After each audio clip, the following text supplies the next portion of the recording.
Aujourd'hui, on va décortiquer ensemble l'une des idées les plus subtiles, mais aussi les plus fondamentales, derrière les modèles de langage comme ChatGPT, l'encodage positionnel. Vous allez voir, c'est une astuce mathématique vraiment brillante qui vient résoudre un problème qui, à première vue, ne saute pas aux yeux.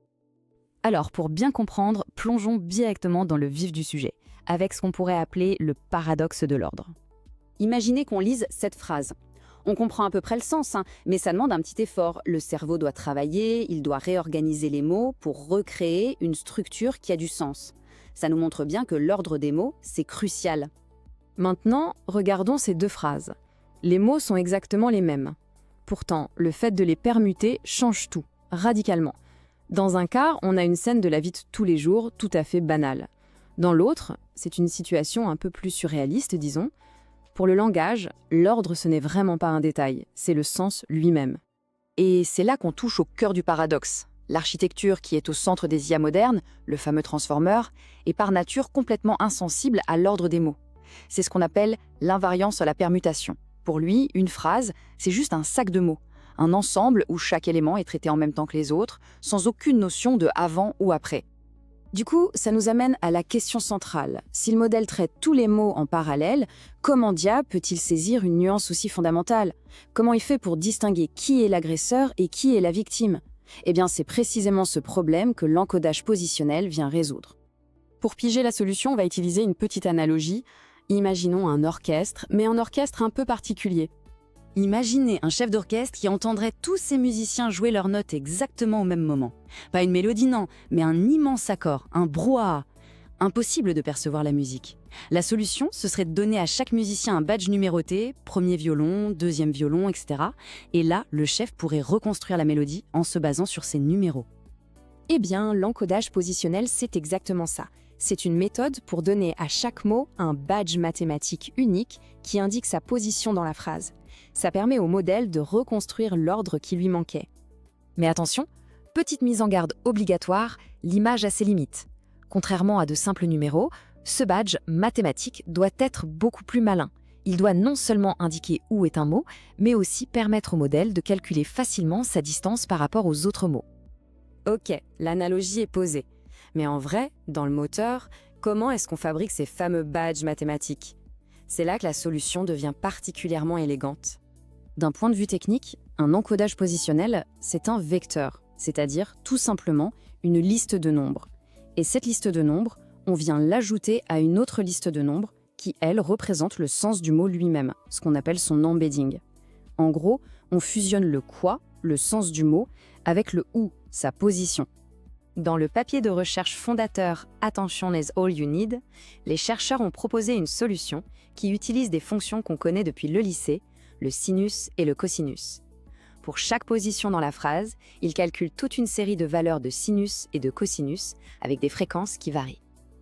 Alors, pourquoi ce choix? Ce n'est pas du tout un hasard, c'est même brillant, pour au moins 3 raisons. D'abord, la combinaison de différentes fréquences donne une signature unique à chaque position. Ensuite, et c'est peut-être le plus important, les propriétés des fonctions sinus permettent au modèle d'apprendre très facilement des relations relatives, du genre le mot qui est 3 places avant. Et enfin, en théorie, cette méthode peut générer des encodages pour des phrases bien plus longues que celles vues pendant l'entraînement.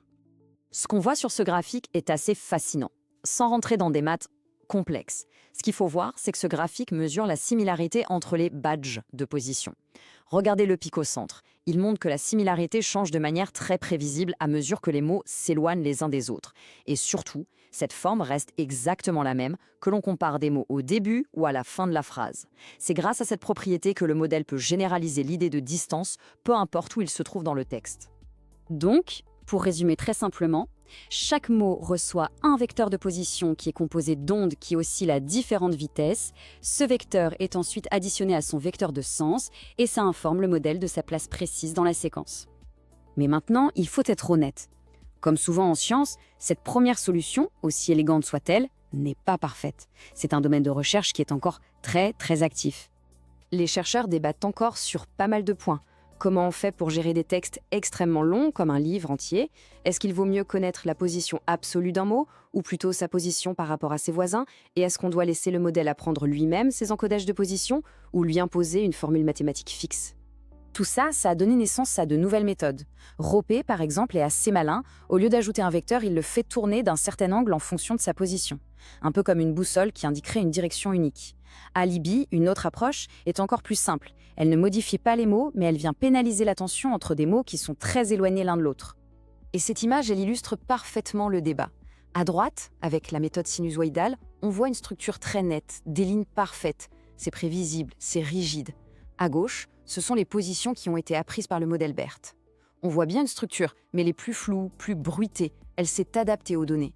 L'un est plus flexible, l'autre est plus structuré. Et aujourd'hui, il n'y a pas encore de consensus clair sur laquelle de ces approches est la meilleure.